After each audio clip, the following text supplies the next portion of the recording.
அனைவருக்கும் வணக்கம். எப்படி இருக்கீங்க? நல்லா இருப்பீங்கன்னு நம்புறேன். ஒரு சின்ன சந்தேகங்க, நாம ஏன் இவ்வளவு கஷ்டப்படுறோம்? ஆன்சர் ரொம்ப சிம்பிள். நாம தேடக்கூடாத இடத்துல எல்லாம் விடைய தேடிக்கிட்டு இருக்கோம். என்னோட நேரம் சரியில்லை, எனக்கு ராசி சரியில்லை, இதெல்லாம் ஒரு பக்கத்துல இருக்கட்டும். நிஜமான பிரச்சனை என்னன்னா, நம்முடைய முடிவெடுக்கும் திறன் சுத்தமா முடங்கி போயிருக்கு. கரெக்டா? ஓகே. நம்ம வாழ்க்கை ஒரு பெரிய டிபேட் மாதிரிங்க. ஆனா துரதிருஷ்டவசமா இந்த டிபேட்ல நீங்க தான் ஆங்கர், நீங்க தான் கெஸ்ட், நீங்க தான் நீதிபதியும் கூட. நீங்களே உங்களை குற்றம் சாட்டிக்கிட்டு, நீங்களே உங்களுக்கு தீர்ப்பு சொல்லிக்கிட்டு, இது எப்படி முடியும்? இது ஒரு விசித்திரமான செல்ஃப் ட்ராப் இல்லைங்களா?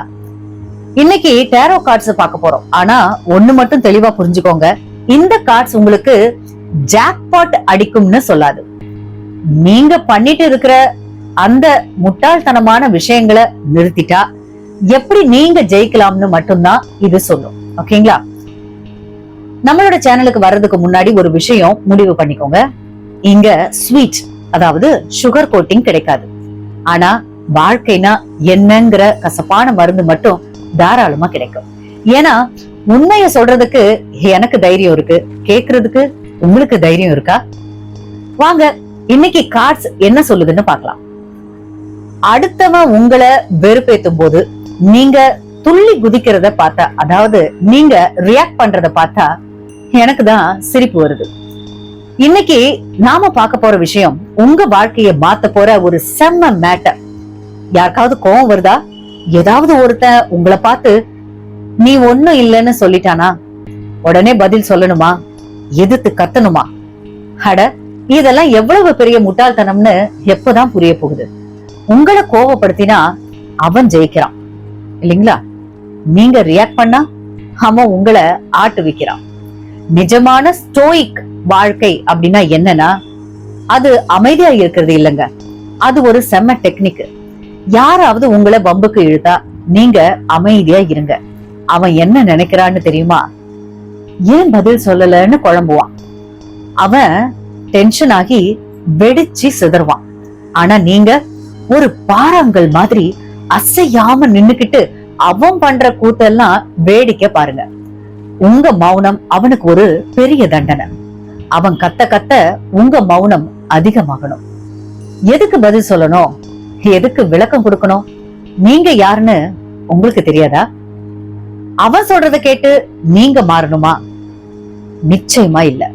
உங்களை கோவப்படுத்தியே ஆகணும்னு அவன் நினைக்கிறான். ஆனா அந்த வாய்ப்பை நீங்க அவங்களுக்கு கொடுத்துறாதீங்க. அவன் ஒருத்தன் தன்னோட கோபத்தை உங்ககிட்ட தூக்கி எறியறாங்க. நீங்க அத வாங்காம விட்டா அது அவன்கிட்டயே தானே இருக்கும். எப்படி இருக்கு ஐடியா? சூப்பர்ல. சில பேர் கேட்பாங்க, ஏன் மேடம் அமைதியா இருக்கணும், அவன் என்னைய அசிங்கப்படுத்திட்டானே அப்படின்னு.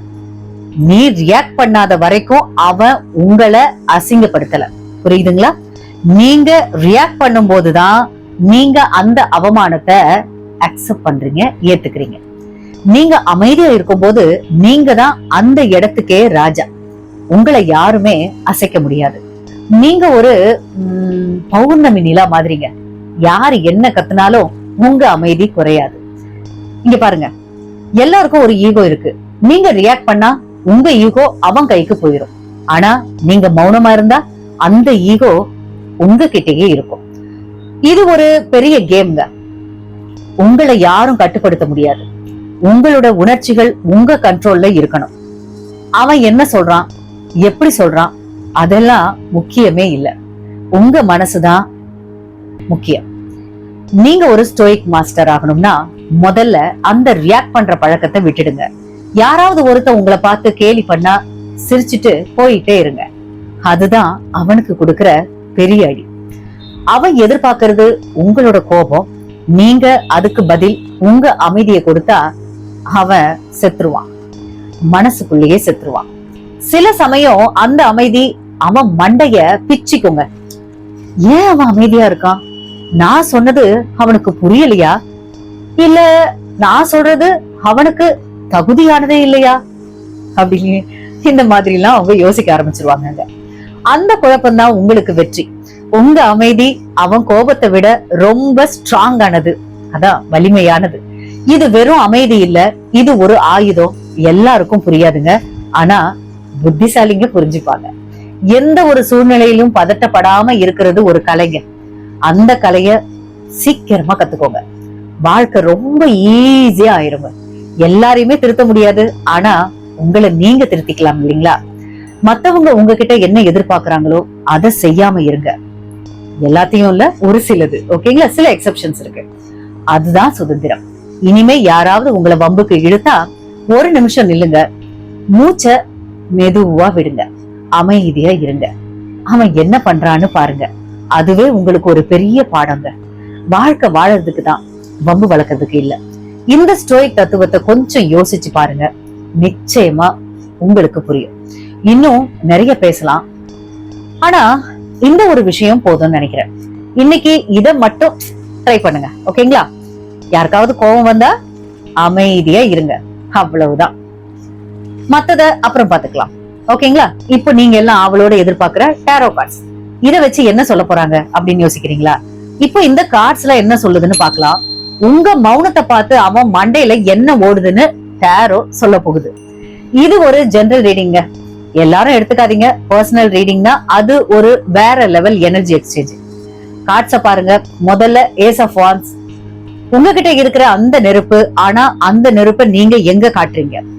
அடுத்தவன் மேல இல்ல, உங்க கண்ட்ரோல் மேல. அடுத்த கார்டா நைன் ஆஃப் கப்ஸ், அவன் உங்களை வம்புக்கு இழுக்காம இருக்கணும்னு ஆசைப்படுறான், ஏன்னா உங்க அமைதி அவங்கள ஒரு மாதிரி பயமுறுத்துது. அடுத்ததா ஃபைவ் ஆஃப் வாண்ட்ஸ், அவங்க மண்டையில நடக்கிற ஒரு யுத்தம், சண்டை. நீங்க அமைதியா இருக்க இருக்க அவங்க மண்டையில ஏகப்பட்ட கொஸ்டின்ஸுங்க. ஏன் பதில் சொல்ல, இவன் என்ன பெரிய ஆளா அப்படிங்கிற அந்த குழப்பமே அவங்களுக்கு ஒரு பெரிய தண்டனை. இப்போ ஹை பிரிஸ்டஸ், இதுதான் உங்க மௌனத்தோட ரகசியம். நீங்க எதையும் வெளியே காட்டாம உள்ளுக்குள்ள ஒரு அமைதியை வச்சிருக்கீங்க. அத அவங்க புரிஞ்சிக்கவே முடியாது, ஏன்னா அவங்க இன்னும் அவங்க ஈகோல விளையாடிட்டு இருக்காங்க, ஓகேங்களா? அடுத்ததா நைன் ஆஃப் வாண்ட்ஸ், அவன் டயர்ட் ஆயிட்டான் போல இருக்குங்க. உங்களை காயப்படுத்த முடியாதுன்னு அவங்களுக்கு நல்லா தெரிஞ்சு போச்சு. கடைசியா ஏஸ் ஆஃப் பென்டக்கிள்ஸ், இந்த அமைதியால உங்களுக்கு கிடைக்க போற வெற்றிங்க. நீங்க ஜெயிச்சிட்டீங்க. கார்ட்ஸ் சொல்ற இந்த உண்மைகளை பாருங்க. நீங்க ரியாக்ட் பண்ணாம இருக்கும் போதுதான் அவங்க உண்மையான நிலைய நீங்க பார்க்க முடியும்.